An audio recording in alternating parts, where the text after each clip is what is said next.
গীতাকে পাঠ করবেন, চণ্ডীকে পাঠ করবেন, মুখ্যমন্ত্রী বিষ্ণু মাতা পাঠও করতে পারেন, সেটা ওদের ব্যাপার। মানুষ তার বিশ্বাস অনুযায়ী চলে। বিশ্বাস অনুযায়ী মানুষ নানা উপাচার করেন, নানা পুজো পার্বণ ওই সেই ইত্যাদি, যার যেটা পছন্দ। কারুর কম পছন্দ, কারুর বেশি পছন্দ, আবার কারুর আমার মতন আছে যার পছন্দ না, আবার কারুর আরেকজনের মতন আছে ফুল পছন্দ। এটা মানুষের যার যার নিজস্ব অভিরুচি, বিশ্বাস এবং অধিকার। এটার জন্য কোনো ধর্ম রাজনীতি কিছু লাগে না, এটার জন্য কোনো সুকান্ত মজুমদার লাগে না, আর এটার জন্য কোনো সুকান্ত মজুমদারের মায়া ডায়নায় যারা ঘুরে বেড়াচ্ছেন তাদেরও লাগে না। 1.5 পয়সার খদ্দের আজকে একটু আগে বলেছে যে যারা লিখছেন গীতা পাঠের চাইতে ফুটবল খেলা ভালো, তারা বামপন্থী। আমি বলছি, যদি যোগ্যতা থাকে, আয়নার সামনে নিজেকে দেখবার তো যোগ্যতা নেই, বিবেকানন্দর দিকে তাকিয়ে বলুন তাহলে যে বিবেকানন্দই বামপন্থী।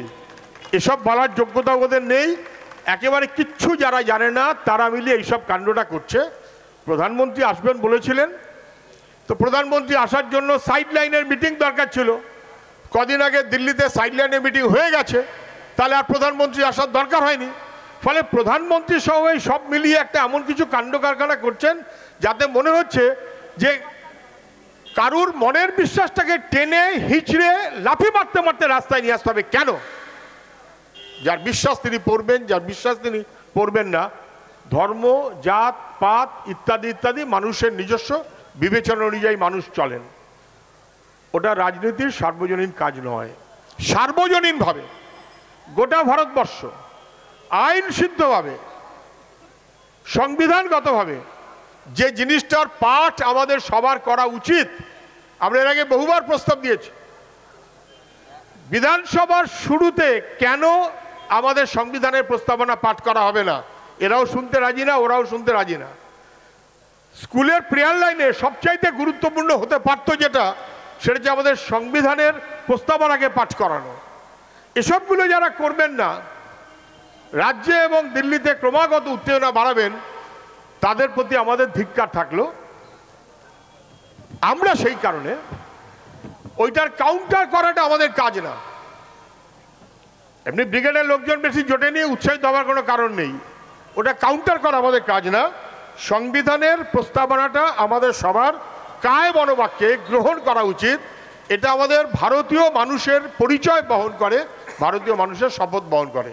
তাহলে আমি একটু করে বলবো, আর সবাই হাতে আছে, সবার যার যারা যে হাতে তুলে ধরুন এরকমভাবে। এভাবে ধরতে কি অসুবিধা হয়?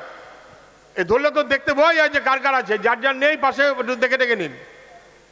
আর আছে কারণ তোদের কাছে নাকি না? ওইদিকে দাঁড়িয়ে আছে,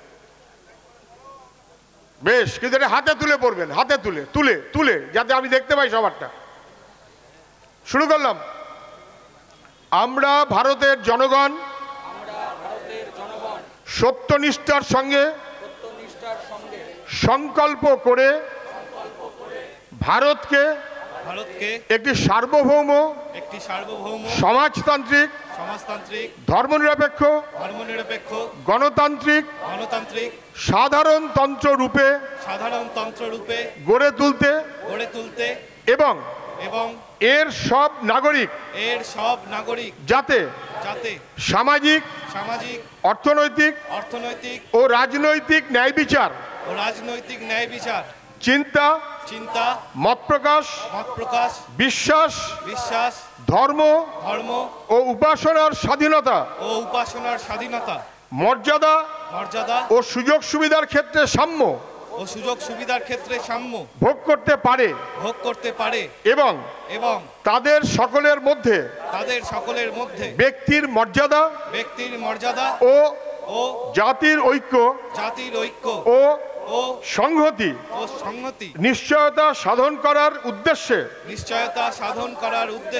ভ্রাতৃত্ববোধ এর প্রসারকল্পে আজ যেদিন এটা গৃহীত হয়েছিল 1949 সালের 26শে নভেম্বর 1949 সালের 26শে নভেম্বর আমাদের গণপরিষদে এই সংবিধান গ্রহণ গ্রহণ ও বিধিবদ্ধ করছি এবং নিজেদের অর্পণ করছি।